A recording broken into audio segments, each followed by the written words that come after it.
दोस्तों, welcome to my YouTube channel study with KPS में आपका बहुत बहुत स्वागत है। दोस्तों, आज हम बताने जा रहे हैं प्रेजेंट परफेक्ट का टेंस है। इससे पहले हमने प्रेजेंट और प्रेजेंट कंटिन्यूअस को बता चुके हैं। तो देखो, अब हम बताने जा रहे हैं प्रेजेंट परफेक्ट का क्या मतलब होता है। परफेक्ट, अब इसका मतलब क्या है? प्रेजेंट परफेक्ट का मतलब ये होता है कोई भी काम हो परफेक्ट हो। परफेक्ट मतलब एकदम उचित काम हो। जैसे कहा पहचान में क्या था? चुका है, चुकी है, चुके हो, आ है, या है, ये है, ये सब दिख जाएंगे वाक्यांश में। तो आपको पहचान जाना क्या है यहाँ पर? Present perfect continuous tense, present perfect tense, sorry हमने कंटिन्यूअस बोल दिया, गलत हो जाएगा। तो यहाँ पे क्या है? Present perfect. इसका मतलब ही कोई काम हो एकदम परफेक्ट हो, उसमें आधा अधूरा काम नहीं होना चाहिए, इसीलिए हमने इसको बोला ही गया प्रेजेंट परफेक्ट टेंस। अब देखो, एक क्वेश्चन को आपको लगभग पता ही होगा, एक क्वेश्चन में 4 ही वर्ड ओनली है, ही सी इट नेम। उसके साथ हम हेल्पिंग और क्या लगाएंगे? हैज लगाएंगे। उसके बाद देखो बहुवचन, बहुवचन क्या है? आई वी यू दे बॉयज के साथ हम क्या लगाएंगे? हेल्पिंग और हैव लगाएंगे। अब देखो स्ट्रक्चर क्या होता है, सब्जेक्ट होना चाहिए, सब्जेक्ट बाद हेल्पिंग वर्ब होना चाहिए। तो हेल्पिंग वर्ब दो है, हैज या हैव प्लस वर्ब की थर्ड फॉर्म प्लस ऑब्जेक्ट। इसका मतलब क्या हुआ कि आपको सिर्फ ओनली का यूज करना है। इसका मतलब सब्जेक्ट, सब्जेक्ट बाद हेल्पिंग लगाओ, फिर वर्ब आएगा, वर्ब की तीसरी फॉर्म लगाना है, उसके बाद ऑब्जेक्ट लिख देना है। अब जैसे क्या होता है, एग्जाम्पल क्रिएट कि वह स्कूल जा चुका है, मैं पत्र पढ़ चुका हूँ, तुम गीत गा चुके हो। अब इसका मतलब क्या होगा? इसका मतलब ये होगा कि वह स्कूल जा चुका है। इसका मतलब आगे पहचान क्या आएगा? चुका है। मैं पत्र लिख चुका हूँ, इसका मतलब क्या हुआ? दो चुका हूँ आ गया। तुम चुके हो, इसका मतलब क्या है? जहां भी चुका है, चुकी है, चुके हो आ जाएगा। जब उससे भी कोई आ गया, वह वह खाना, खाना को छोड़ दो, इतना पहले समझ लो बस। इसका मतलब वह स्कूल जा चुका है, इसका मतलब सब्जेक्ट हमारा क्या है? वाह। तो वाह की मीनिंग क्या होता है? ही हो गया। अब देखो इसी बात में हेल्पिंग में लगाता है, हेल्पिंग और क्या हैज या है। तो एक क्वेश्चन इसके साथ हम क्या लगाएंगे? हैज लगा देंगे। हैज होने के बाद उसके बाद वर्ब, वर्ब की तीसरी फॉर्म वर्ब का क्रिया जाने का है। तो गो, गो का तीसरा फॉर्म क्या होता है? गॉन होता है। गो वेंट गॉन होता है, तो तीसरी फॉर्म गॉन हो गया। कहाँ जा रहे हैं? स्कूल। तो गो गॉन टू स्कूल, इसका ये हो गया। सेकंड कह रहा मैं पत्र पढ़ चुका हूँ, इसका मतलब क्या होगा? आई होगा। आई के बाद हमने बताया कि बहुवचन, इसलिए हमने क्या लगाएंगे? हैव लगाएंगे। हैव होने के बाद आपको देखो यहाँ क्रिया क्या है? पढ़ने का। पढ़ने का मतलब क्या होता है? रीड मैंने पढ़ना होता है, लेकिन रीड का तीसरी फॉर्म रेड होता है, लेकिन लिखा वही जाता है, लेकिन बोलने का तरीका क्या होता है? चेंज हो जाता है। इसका मतलब I have read a letter, इसका मतलब मैं पत्र पढ़ चुका हूँ। तुम गीत गा चुके हो, इसका मतलब सब्जेक्ट हमारा क्या है? यू है। यू माने तुम होता है। अब उसके बाद आप लगाओ क्या? Helping verb. तो ये बहुवचन, इसलिए हम क्या लगाएंगे? हैव लगाएंगे। हैव होने के बाद अब देखो गाने के बाद पर इसका मतलब गीत को गाते हो, तो सिंग माने गाते हैं, लेकिन क्या है कि सिंग का तीसरा फॉर्म सिंग, सैंग, संग होता है। इसका मतलब सिंग हो गया, सैंग हो गया, संग हो गया। हमें इसमें क्या प्रयोग करना है? तीसरी फॉर्म। तो क्या हो जाएगा यहाँ पर? संग। क्या गा रहे हैं? गीत को। तो सिंग, संग ए सॉन्ग। सॉन्ग क्या है? गीत है, कि कोई गीत को गा रहे हैं। इसका मतलब ये हो गया। और हम एग्जांपल के थ्रू समझाते हैं। अब देखो, हमने 3 एग्जांपल और ले लिए, जिससे क्या होगा और बढ़िया से आपको समझ में आ जाएगा। इसका मतलब क्या हुआ? गाना नहीं गाना गाया भी तो सिंपल बता रहे हैं, नहीं कहाँ से आ गए। इसका मतलब वह गाना गाया है, तुम्हारा मित्र पढ़ा है, वह एक साफ मार दिया है। तो हमने बताया था कि लास्ट में पहचानना है कि पहचान क्या हो रहा है। गाया है यह शब्द आके देखो, यह हमने लिखा है। पढ़ा है, इसका मतलब आ आया है। फिर फिया आ गया, इसका मतलब क्या है? जहां भी आपका या भी दिख जाए, आ भी दिख जाए, या भी है, तो इसके साथ आपको पहचान जाने कि वहां पे कौन सा काम हो रहा है? प्रेजेंट परफेक्ट में।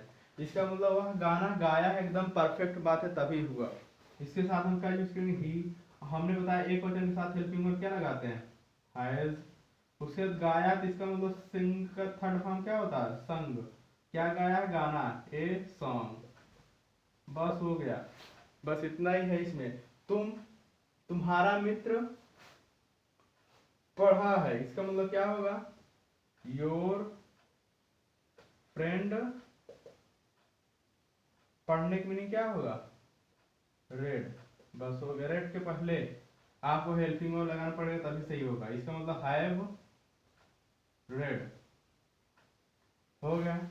वह एक सांप मार दिया है, इसका मतलब क्या होगा? ही हैज, हेल्पिंग वर्ब हो गया। मार दिया, इसका मारने क्या होता है? किल। किल का थर्ड फॉर्म क्या होता है? किल्ड हो जाता है। किल्ड। क्या मारा? एक सांप मारा, इसका मतलब ए स्नेक। बस हो गया। अब इसके बाद हम बताते हैं निगेटिव। निगेटिव में क्या करना है आपको? सिंपल से अब देखो, अब निगेटिव वाला देखो सिंपल सा। जब आपको सिंपल वाला अफर्मेटिव समझ आए तो निगेटिव भी सिंपल था। इसका मतलब निगेटिव में क्या है? आप सब्जेक्ट लगाओ, सब्जेक्ट बाद हेल्पिंग वर्ब लगाओ, हेल्पिंग वर्ब बाद क्या? नॉट लगा दो, उसके बाद वर्ब की थर्ड फॉर्म प्लस ऑब्जेक्ट। अब देखो तुम, बस इतना ही है निगेटिव में। बस आपको हेल्पिंग वर्ब के बाद आपको नॉट लगाना, उसके बाद वर्ब की थर्ड फॉर्म। इसका मतलब मैं तुम्हारा पत्र नहीं पढ़ा, इसका मतलब लास्ट में क्या आ गया? आ है। चुका है, चुका है, इसका मतलब जहां भी आपको दिख जाएगा आ है, या है, ये है, आपको पहचान जाना वहां कौन सा टेंस है? प्रेजेंट परफेक्ट है। और इसका मतलब परफेक्ट मतलब हमने बताया ना, कोई भी काम करो एकदम परफेक्ट, एकदम उचित करो। इसका मतलब तुम्हारा मित्र पढ़ा, पत्र नहीं पढ़ा, मतलब सही बात है, नहीं पढ़ा। वह कुर्सी नहीं बना चुका, इसका मतलब भी कुर्सी तैयार नहीं किया है। राम खाना नहीं पका चुका, इसका मतलब भी खाना भी पका ही नहीं है, मतलब परफेक्ट में ही बात हो रहा है। इसलिए यहाँ पर कौन सा टेंस होगा? Present perfect tense.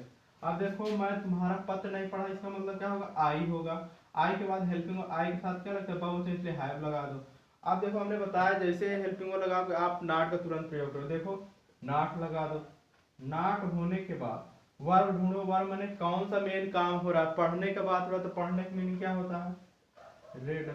क्योंकि रीड ही लिखा है, लेकिन आपको थर्ड फॉर्म पढ़ने के लिए रेड बोला है। रीड, रेड, रेड, इसका मतलब रेड हो गया। अब बताओ क्या? तुम्हारा पत्र नहीं पढ़ा, इसका मतलब योर। क्योंकि योर, आप पत्र डायरेक्ट नहीं लगाना, क्योंकि ये तुम्हारा कहा जाएगा, इसका मतलब क्या लगा देंगे? योर लेटर, इसका मतलब तुम्हारा पत्र नहीं पढ़ा है। अब इसके बाद देखो, वह कुर्सी नहीं बना चुका, इसका मतलब क्या होगा? वह कुर्सी नहीं बना चुका, सही बात है, तभी कुर्सी नहीं बनी है। इसका मतलब ही होगा। ही के बाद एक वचन, इसलिए क्या लगाएंगे? हैज। अब नहीं शब्द है तो नॉट लगा दो। नॉट लगाने के बाद आपको देखो मेन काम का बनाने को रहा था। मेक माने बनाना, तो मेक का थर्ड फॉर्म मेक, मेक कर मतलब मेड होता है। मेड हो गया। अब क्या बनाया है? कुर्सी नहीं बनाया, तो मेड अ चेयर कर दो। कुर्सी नहीं बनाया, कुर्सी बात ही हो रही है। इसका तो मेड ए चेयर। राम खाना नहीं बना चुका, इसका मतलब क्या हुआ? या पका चुका है, वही होता है। इसका मतलब क्या होगा? राम करो। राम एक वचन, इसलिए हम हेल्पिंग वर्ब क्या लगाएंगे? हैज लगाएंगे। हैज के बाद देखो नहीं शब्द, इसलिए हम क्या प्रयोग करेंगे? नॉट प्रयोग करेंगे। नॉट हो गया। नॉट होने के बाद अब देखो, पकाने की बात है तो कुक माने पकाना, तो कुक का थर्ड फॉर्म क्या होता है? कुक्ड होता है। कुक्ड। अब क्या है? फूड, मतलब भोजन को बना नहीं चुका, इसका मतलब कुक टू फूड, हम खाना को नहीं बना चुके हैं, इसका मतलब यही है। आशा करता हूँ आपको सिंपल भी समझ में आ गया। सिंपल मतलब क्या? अफर्मेटिव और निगेटिव। इसी के बाद हम बता देते हैं इंट्रोगेटिव। अब देखो, हमको बताना है इंट्रोगेटिव। इंट्रोगेटिव मतलब क्या होता है? प्रश्नवाचक। यहाँ पर क्या है? इंट्रोगेटिव के लिए अफर्मेटिव भी होगी, निगेटिव होगी, इंट्रोगेटिव बताना। इंट्रोगेटिव का मतलब क्या होता है? प्रश्न, प्रश्नवाचक वाक्य। प्रश्नवाचक वाक्य मतलब समझते हैं जहाँ पर आपसे कुछ न कुछ कहा जाए, क्या, क्यों, कहाँ। एक वर्ड अगर शुरू में दिखते हैं तो आपको क्या करना है? उसकी मीनिंग को नहीं यूज करना है, ध्यान देना पड़ेगा। इसका मतलब क्या, क्यों, कहाँ अगर शुरुआत में आ जाते हैं वाक्य, जैसे क्या है? क्या मैं खाना नहीं खा चुका हूँ, इसका मतलब वाक्य शुरू में आ गया तो इसका व्हाट मैंने क्या होता है, लेकिन आपको यहाँ यूज नहीं करना। हमने यहाँ पर हेल्पिंग वर्ब लिख दिया। लेकिन अगर कोई प्रश्नवाचक वाक्य के बीच में आता है तो हम उसकी मीनिंग लिखेंगे, और मीनिंग के बाद हेल्पिंग वर्ब लगा दो, उसी के बाद सब्जेक्ट, फिर नहीं है तो नॉट लगा दो। देखो, क्या मैं खाना नहीं खा चुका, इसका मतलब क्या? वाक्य शुरू में क्या शब्द आ गया, इसका मतलब हम क्या? इसकी मीनिंग नहीं लिखेंगे। तो आई, देखो आई एक वचन है, बहुवचन। अब बहुवचन, इसके साथ हम हेल्पिंग वर्ब क्या लगाते हैं? हैव लगाते हैं, देखो हमने लिखा भी है तो आई के साथ हैव आ गया। अब सब्जेक्ट के बाद देखो नॉट कंपलसरी है, मतलब नॉट लगा कंपलसरी क्या, अगर नहीं होता तब भी काम चल जाता। अब खाने के बाद हो रहा है तो ईट का थर्ड फॉर्म ईटन होता है, ईट एट एटन, इसका मतलब I have I not eaten to food, इसका मतलब मैं खाना नहीं खा चुका हूँ। अब देखो क्या मैं स्कूल में नहीं पढ़ चुका हूँ, इसका मतलब क्या हुआ, शुरुआत में क्या गया क्या शब्द, इसका मतलब क्या मैं स्कूल में पढ़ नहीं चुका हूँ, इसका मतलब आई के साथ क्या लगा दूंगा, अगर मैं है तो है वह कर दो, क्या वह स्कूल में पढ़ नहीं चुका है, इसका मतलब क्या होगा, यहाँ पर हूँ नहीं होगा है, ठीक। इसका मतलब ही आ गया तो ही के साथ हम क्या यूज करेंगे, हैज का प्रयोग करेंगे हेल्पिंग में, एक वचन है हैज नॉट, देखो पढ़ने के बाद थोड़ा तो रेड होगा, कहाँ पे स्कूल में, तो इन द स्कूल, ये हो गया, यहाँ तक समझ में आ गया। लेकिन आपको देखो बीच में कोई प्रश्नवाचक वाक्य क्या था, इसके लिए आप देखो यही हम थोड़ा सा आपको चेंज कर देते हैं। इसका मतलब क्या करना पड़ेगा, आप पहले उसकी मीनिंग लिखो, मीनिंग के बाद हेल्पिंग वर्ब लिखो, हेल्पिंग वर्ब बाद आप सब्जेक्ट लगा दो, बाकी सब काम वही है। इसका मतलब वाक्य जब बीच में आएगा तो पहले हम क्या लिखेंगे, उसकी मीनिंग, फिर उसके बाद हेल्पिंग वर्ब, उसके बाद सब्जेक्ट, सब्जेक्ट के बाद नाट लगाओ, नाट के बाद आप वर्ब की था मेन काम क्या हो रहा है उसका तीसरा काम, उसके बाद ऑब्जेक्ट कर दो। इसका मतलब मैं प्रयाग क्यों नहीं जा चुका हूँ, इसका मतलब क्या, क्यों शब्द आएगा तो क्यों मीनिंग लिखोगे क्या व्हाई, उसी के बाद हमने बोला है कि हेल्पिंग वर्ब। तो आप देखो मैं शब्द है तो मैं क्या है बहुवचन, इसके साथ हम क्या यूज करेंगे हैव, हैव के बाद देखो, अब देखो सब्जेक्ट हमारा क्या है आई, तो व्हाई हैव आई, अब नहीं शब्द है इसलिए हम क्या नहीं यूज करेंगे नॉट, नॉट लगा दो, नॉट के बाद क्या है जाने के बाद थोड़ा, इसलिए हम क्या यूज करेंगे गॉन, गो का तीसरा फॉर्म गान लगा दो, कहाँ गान टू प्रयाग,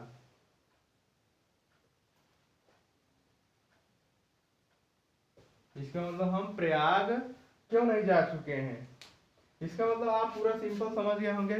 सिंपल मतलब क्या है, मैं खाना नहीं खा चुका, अगर वाक्य कोई भी शब्द शुरू में आता है तो उसकी हम हेल्पिंग वर्ब लिखते हैं, मीनिंग की जरूरत नहीं है तो इसलिए हेल्पिंग वर्ब, देखो जहां भी दिखा हमने क्या किया हेल्पिंग वर्ब, वो भी हेल्पिंग वर्ब आपको पहचानना पड़ेगा सब्जेक्ट में एक वचन या बहुवचन, इसलिए इसमें क्या था बहुवचन, तो इसलिए हमने आई के पहले क्या हैव लगाया, इसमें देखो वह लगा दी, इसका मतलब इससे पहले क्या लगाएंगे हम हैज लगाएंगे, क्योंकि ये क्या है एक वचन इसलिए हैज लगाए।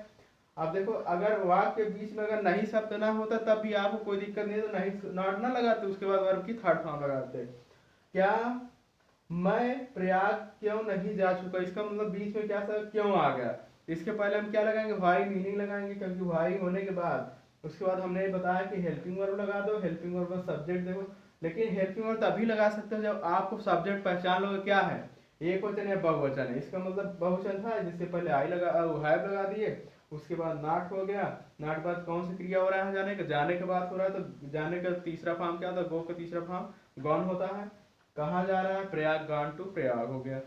बस आज के लिए बस इतना है, प्रेजेंट परफेक्ट क्लियर भी होगा। आप ऐसे क्वेश्चन बनाइए जिस वाक्यांश में क्या दिख जाए, चुका है, चुकी है, चुके हैं, आ है, या है, ये सब दिख जाएंगे तो आपको पहचानजनक वहां भी कोई काम होगा तो परफेक्ट में होगा, इसलिए यही है इसका टेंस पहचाने का हो गया। हम तो आशा करते हैं कि आपको पूरा ही समझ में आ गया होगा, अगर नहीं समझ में आया तो दोबारा एक बार फिर से वीडियो देखिएगा, आपको पूरा क्लियर हो जाएगा। तब तक के लिए bye bye, take care, love you all, जय हिंद।